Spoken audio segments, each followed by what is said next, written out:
আচ্ছা, তোমার বয়ফ্রেন্ড আছে? আছে, কিন্তু লং ডিস্টেন্স। বাড়ি কোথায়, আমেরিকা না সুইজারল্যান্ড? বাংলাদেশ। বাংলাদেশের ছেলেকে পছন্দ হলো কি করে, আলাপ হলো কি করে? ফেসবুক থেকে দেখা, মেসেঞ্জারের কথা, আর প্রেম ভালোবাসা হোয়াটসঅ্যাপ। তাহলে কি বিয়ে কি মিশোতে করবে আর বাচ্চা কি প্লে স্টোর থেকে ডাউনলোড করবে নাকি, এই প্ল্যান আছে? একটা চড় মারবো। আচ্ছা ঠিক আছে, যাই হোক, বয়ফ্রেন্ড তোমায় কি ভালোবাসে? হ্যাঁ, খুব। বয়ফ্রেন্ড কি লয়াল? হ্যাঁ। আচ্ছা, তাহলে তোমার বয়ফ্রেন্ডের একটু লয়ালিটি টেস্ট নিলে কেমন হবে? কিন্তু কিভাবে? তুমি তোমার বয়ফ্রেন্ডকে কল করে বলো যে আমি বাংলাদেশে চলে এসেছি আমার মা বাবাকে নিয়ে, তোমার কোথায় কি বাড়ি, তুমি তোমার বাড়ির ঠিকানাটা বলো। আর তোমার বয়ফ্রেন্ড যদি লয়াল হয় তাহলে তো খুব আনন্দ পাবে, তাই না? তো এবার কল লাগাও, দেখি কি বলে তোমার বয়ফ্রেন্ড, দেখবো আজকে কতটা লয়াল। आइए देखते हैं बैठचंद मजा आएगा। হ্যালো, হ্যালো, কি করছো?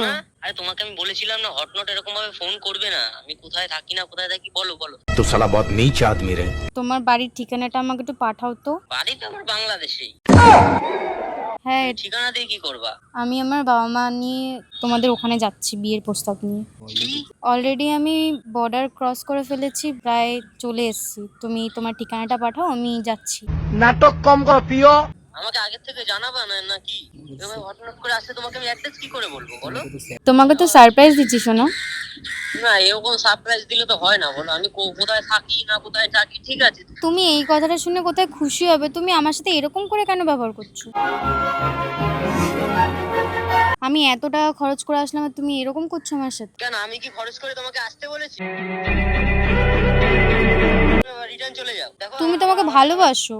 এরকম ভাবে হটনট করে আসলে দেখা করা যায় না। ঠিক আছে, তোমার বলতে হবে না। তোমার বাড়ির পাশে আমার একটা বন্ধু রয়েছে, আমি মেসেঞ্জারে তার সাথে কথা বলি, আমি তার কাছ থেকে লোকেশনটা নিয়ে নিচ্ছি। नाटक कम करो पियो। আমার বাড়িতে তুমি এখন আসবা না, হ্যাঁ? আমি যাবই। দেখো তোমাকে একটা কথা বলবো। হ্যাঁ বলো। আসলে তুমি বড় লোক, তোমার বাবার অনেক টাকা পয়সা, সেই কারণে সেই দেখেই তোমার সাথে আমি এতদিন ধরে রিলেশন এসেছিলাম, ঠিক আছে?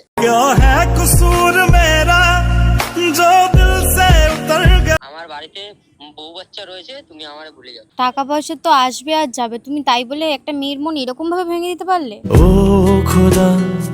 হ্যাঁ, এখন টাকাই সবকিছু। তোমার কাছ থেকে দেখো টাকা পয়সা নিয়ে আমার বাড়িতে বউ রয়েছে, বাচ্চা রয়েছে, তাদের ডাইপার টাইপার কিনে দেওয়া লাগবে। আমি তোমার নামে পুলিশ কেস করব। তুমি যা করার করে নিও, আমি রাখলাম। আচ্ছা, তাহলে তোমার বয়ফ্রেন্ড কি লয়াল? কি বলবো দাদা, 1 বছর ধরে ভালোবাসার নাটক করে আমার কত টাকা যে নিয়েছে। সে আমার টাকা নিয়েছে, কিন্তু একটা মেয়ের মন নিয়ে এরকম করে খেললো। দুনিয়া ये जीत गई, दिल